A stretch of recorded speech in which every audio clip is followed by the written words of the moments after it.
Yes, Virginia, there is a continuity of existence after death. As a matter of fact, the laws of physics mandate this continuity. The human brain as an organ consumes the most energy in a body at rest. According to the laws of physics, this energy cannot be destroyed at the instant of death in the midst of thoughts. The first law of thermodynamics states that energy can neither be created or destroyed, but can only change form. The energy of thoughts and life's memories in the brain is transformed upon death to another form of energy outside the dead body. This form of energy leads to the existence of ghosts, local physical signs, and reincarnations. According to the second law of thermodynamics, energy coherence cannot be maintained indefinitely unless this energy is retransformed into the thoughts of a fetal brain, as in reincarnation. Without reincarnation, this coherent thought energy form will eventually fade away. The anecdotal evidence for this energy behavior is that often ghosts and signs from a dead person will be strongest shortly after death.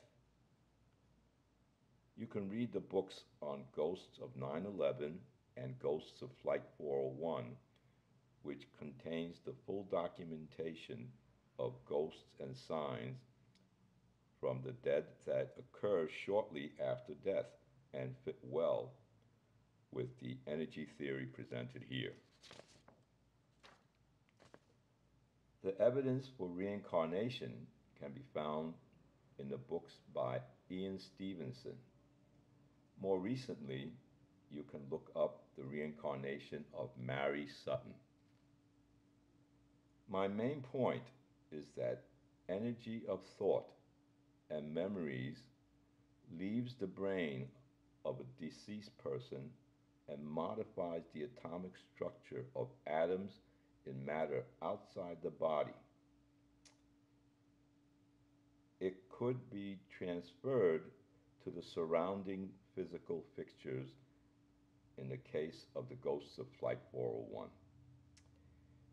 In that case, the ghosts appeared on other planes containing the recycled parts from the crashed plane.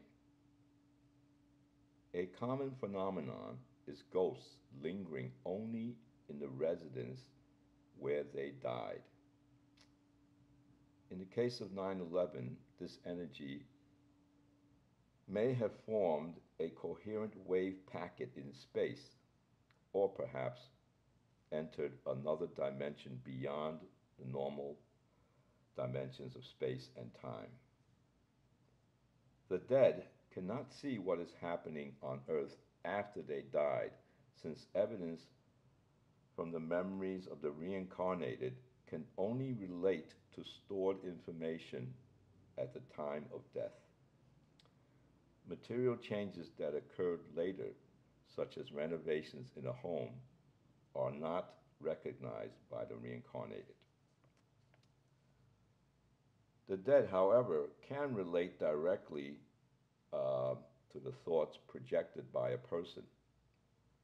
My son, who moved to an apartment where the last tenant died a few months earlier in her room, she appeared as a ghost, confused about where she is. My son saw the ghost and told her in thought that she died and no longer lives there. Afterwards, she never reappeared again.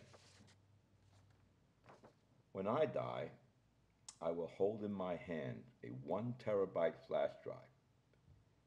When the atoms in that drive are tickled with the electricity of the energy flowing in, my force of my brain thoughts may be stronger than normal, as in the case of the ghosts of the recycled instruments of Flight 401.